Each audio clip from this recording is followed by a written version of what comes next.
Hi, this is Neil Hansen, and I'm taking you through how I approach a routine liver MRI.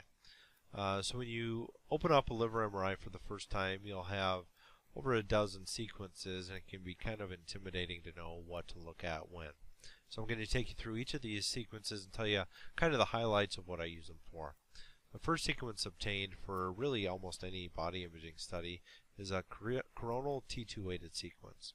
So this is a fluid sensitive sequence, so as you can see, gallbladder fluid is bright, as is CSF, and really I like to use T2 weighted images both to get characteristics of a focal liver lesion as well as to look at the anatomy in general.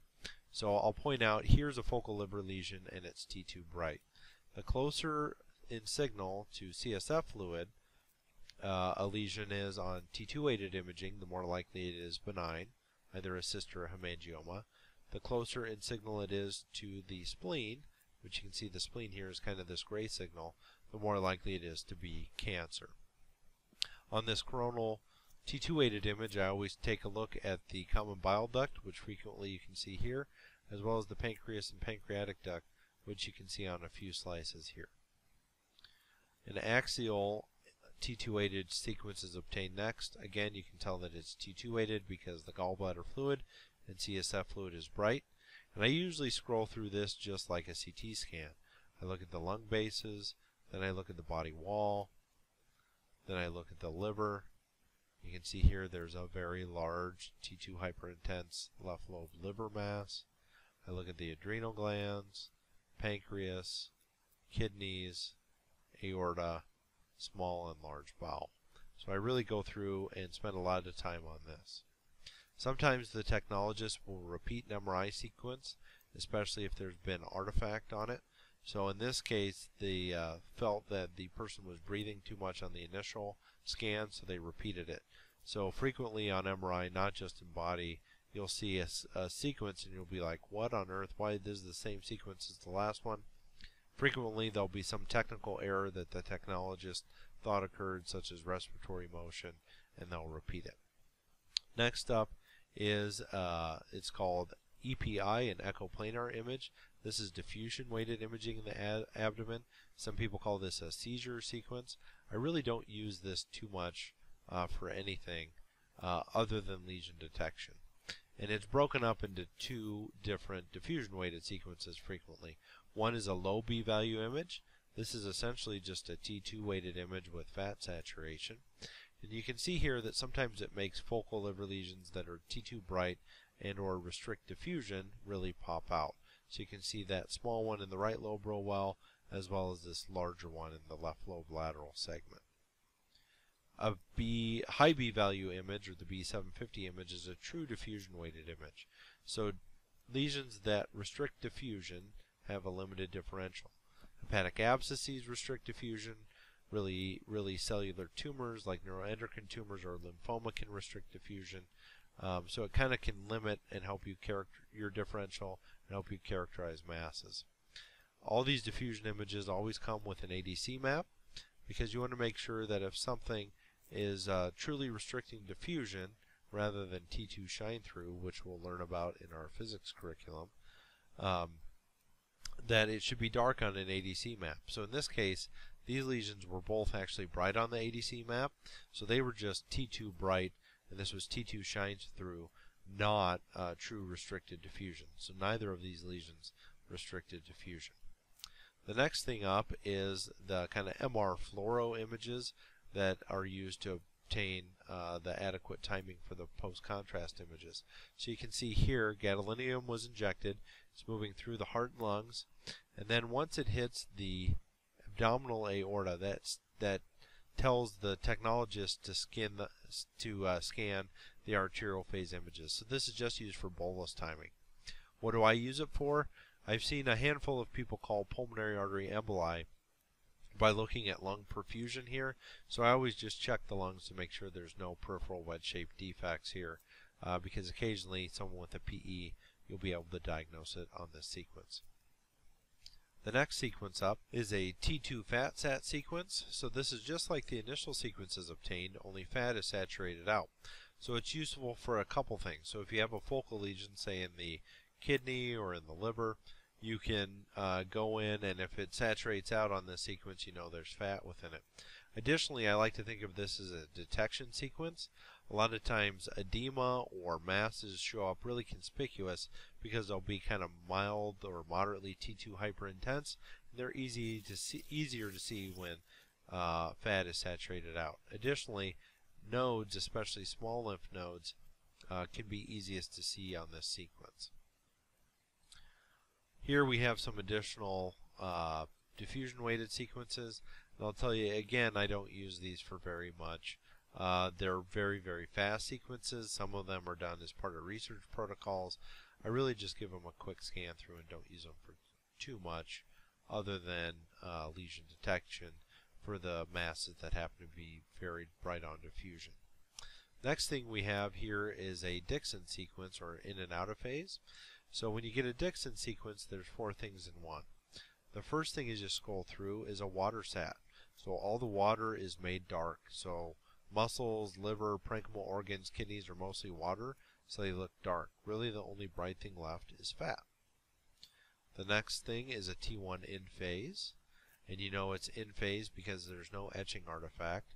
I'll show you on the right hand of the screen T1 out of phase imaging. So that has this black line that's called chemical shift or India ink or etching artifact. Like everything else in medicine, it has at least 3 names. If you compare in-phase T1 weighted images with out-of-phase T1 weighted images, you can look at things like fat and iron deposition. So if you lose signal on this T1 out-of-phase image, that would be like a fatty liver or a fatty containing lesion in the kidneys or liver.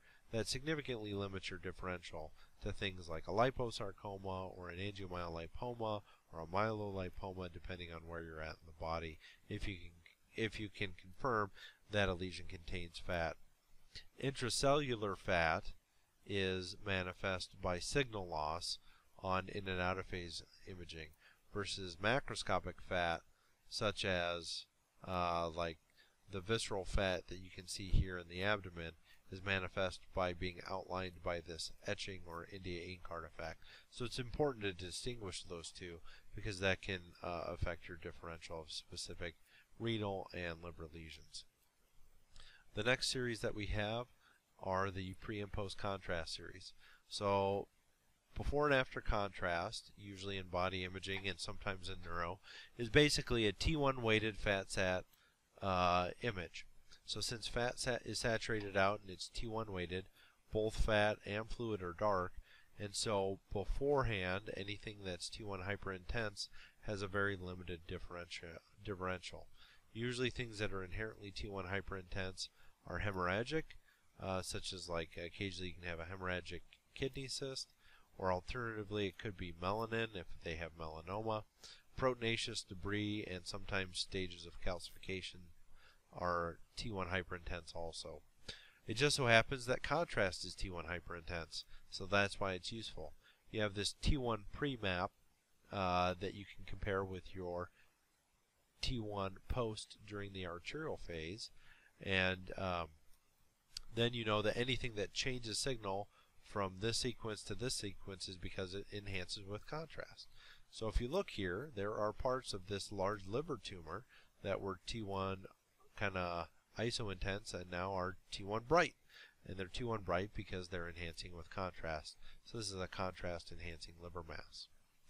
So the arterial phase, the additional things that I check on this besides whether something is enhancing or not is the arterial vasculature. I look for any accessory or replaced renal or hepatic arteries, as well as looking at the aorta for any signs of dissection or aneurysm.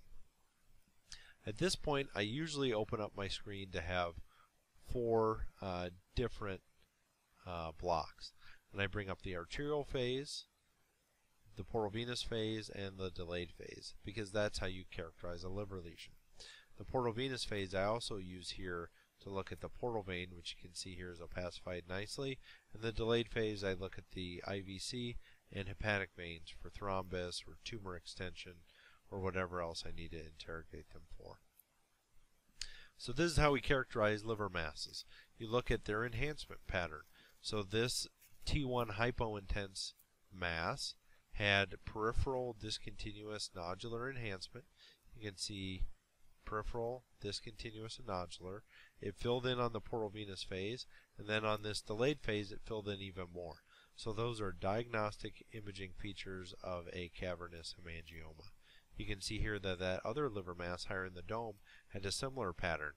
Nodular arterial phase enhancement. I'll zoom in here so you can see it to better advantage. And then it filled in, and it filled in even more. So again, that's a benign enhancement pattern, that of a hemangioma. The final things that we have to look at are the coronal post-contrast.